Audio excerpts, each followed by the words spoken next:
Hi and welcome to my channel. If you're new here, my name is Diana and I'm connecting the dots between different areas of the spiritual journey and the healing journey and the journey to wholeness. Today I want to continue the topic of the previous video, but I want to make it more personal. This video must be different. This one is heavy. The last few days, there is something that happened to a very gorgeous woman. She's also on YouTube, that I believe shake the whole feminine collective, because it opened an ancient, ancestral, and also very actual, very current wound. And this is the wound of betrayal. So many layers started showing up. I felt overwhelmed by my wound. This is not just my wound, this is a collective wound of injustice. But the feminine collective carries such a brutally deep, painful, raw wound of so much betrayal. And I'm not talking about cheating also, only. The betrayal of humiliation. The betrayal of being devalued. The dehumanization. The betrayal of neglect, the betrayal of being looked down upon, the betrayal of not being heard, not being listened to, not being acknowledged, the betrayal of being underestimated, the betrayal of being objectified, the betrayal of being suppressed, oppressed, violated, abused. So many levels of betrayal and so much violence is stored in our DNA, not just in our own lineage, but in our collective feminine DNA. We have been through so much persecution collectively that is mind-blowing.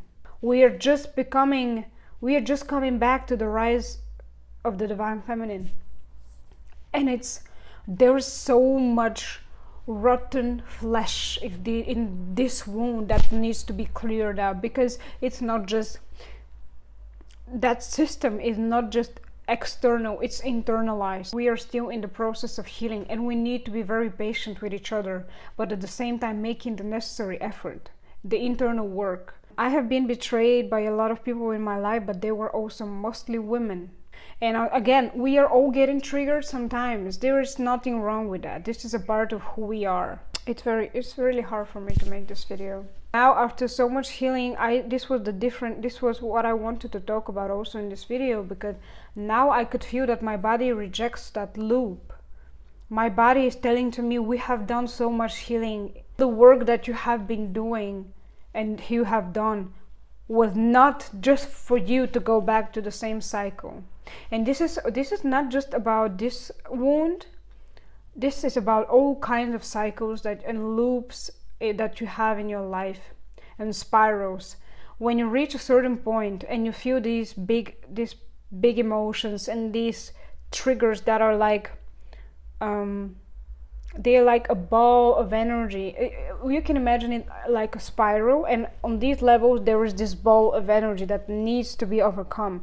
And if you choose to become trapped in this ball of energy that is so well known, and it's a wired path in your brain, literally, you go back and you stay stuck in the same loop. But if you use that energy to transform it, to observe it, to transmute it, and to turn it into something different, to use it to fuel your growth, the loop is broken. You don't have to associate yourself with that. You could have been carrying a wound your whole life, and if you have been working enough, because I said that in the previous video, you could work on the same wound years and reaching the same point until you're ready. For example, you can imagine it like that. You have the door. This is also the ball of energy. Different metaphors for the same thing. And you have this path that you need to walk to heal. And you walk, but you're still not ready. And you crash into the door. It can be open. Then you go back and start a second time. But this time you know the route. So you start walking with a different armor, for example, and you walk, boom, again, it wasn't enough.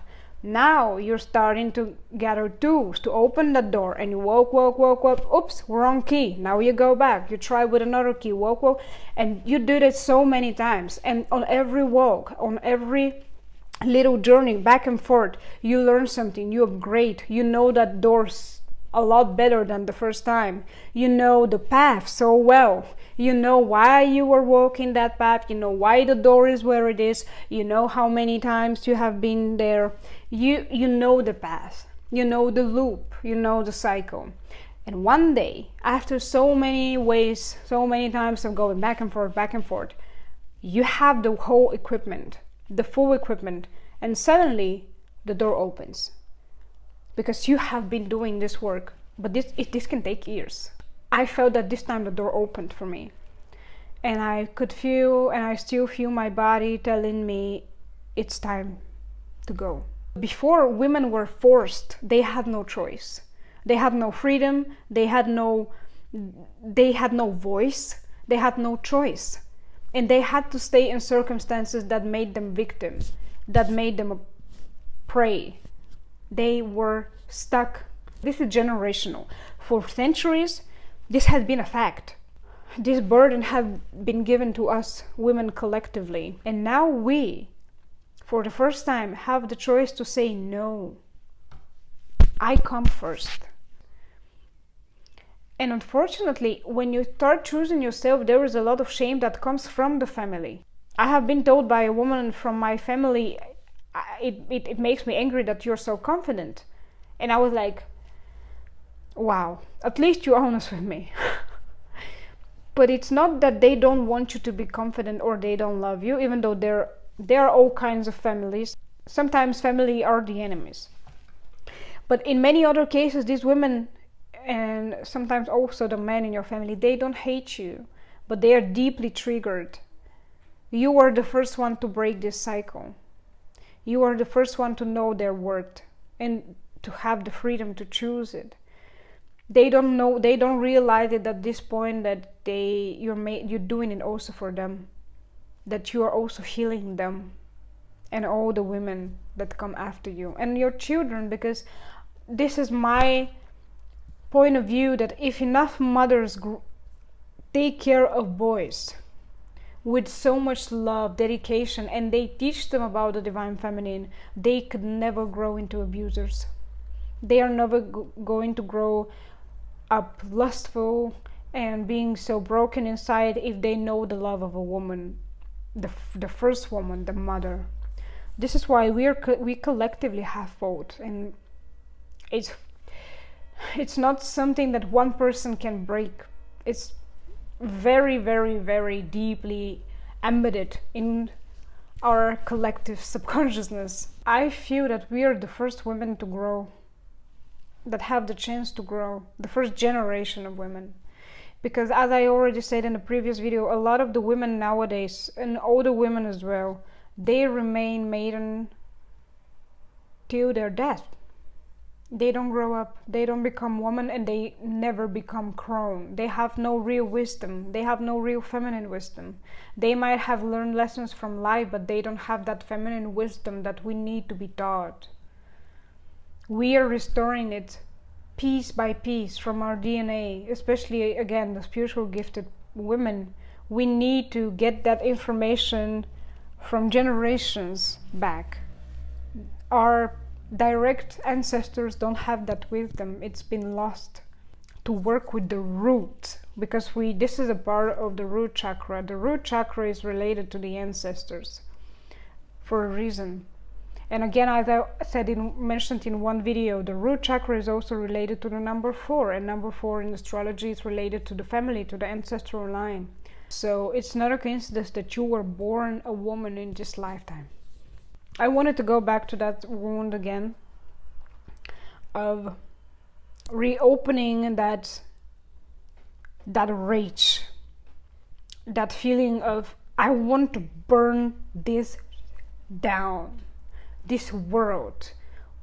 I could feel that rage. And when it comes to spirituality, there is a misconception that spiritual women are so love and light, and they're so good, and they're so forgiving always. No, I am at this point, I might be forgiving, but I always so want justice. I want justice.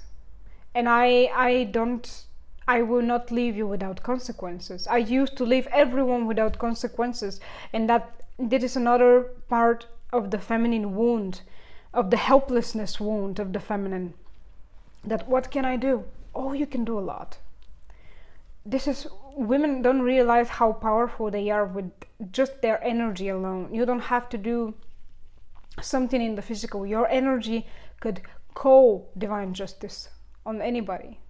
Your energy, especially when your energy is pure, and when you had pure intentions towards someone and they hurt you, just you calling divine justice, especially if you want to serve the divine, if you have a very deep connection to source, the moment your tear rolls down your face and falls on the floor, your team is summoned and your ancestors are summoned. It doesn't mean that you're a bad person, because one of the reasons that we have so much evil in this world is that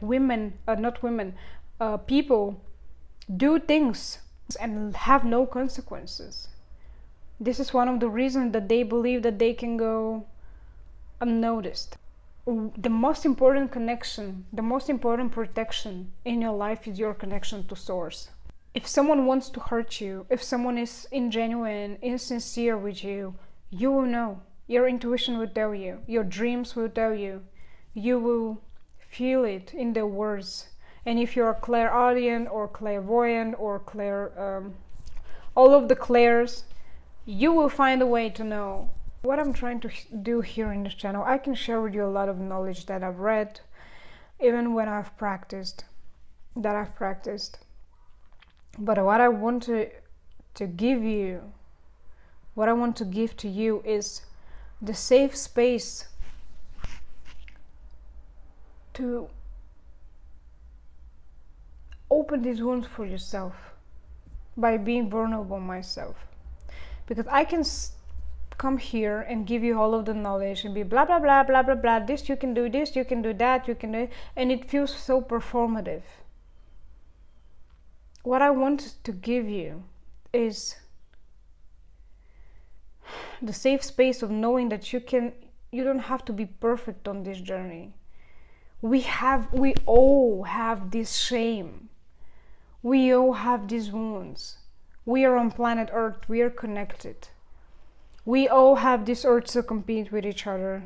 We all feel small sometimes. We all feel challenged, but we also all can be powerful. We can work through that. Just because you feel shame doesn't mean that you must remain in the shell of shame. Just because you feel challenged by another woman doesn't mean that you must become envious of that woman.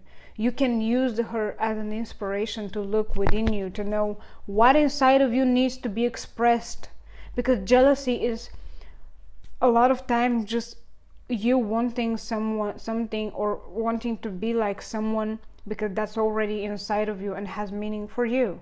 But you have been avoiding it, or you believe that you could never be that or have that. But you can. This is what I want to show you. The path through the uncomfortable. The path through the pain, into the pain. That just because you feel pain, shame, dark emotions doesn't mean that you are on the wrong path. Exactly the opposite. The only path towards the light, the real light, not the false light, not the pretense, is through the darkness, through vulnerability, through rawness, through being on your knees, broken, ashamed, scared, shattered into pieces. Only when you see your pieces in front of you, like a broken vase all around you, only then you can see all of these pieces. You see, whoa, this is me, and this is me, and this is also me. And then you can reshape them. This is also called, I forgot the term in alchemy, but I will put it in the video. This is the concept of reconstructing yourself with the pieces after you have been falling apart. And that falling apart is the nigredo. This is the darkness. This is the dark part of decomposition. degradation. This is a part of the process.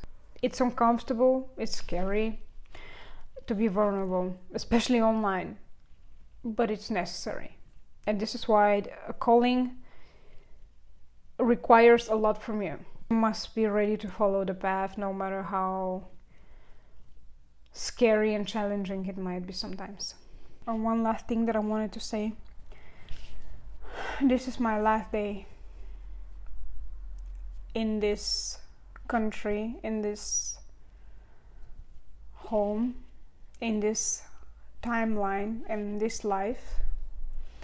And this is another message for all the people out there. Starting over is terrifying. And daring to leave your old life behind,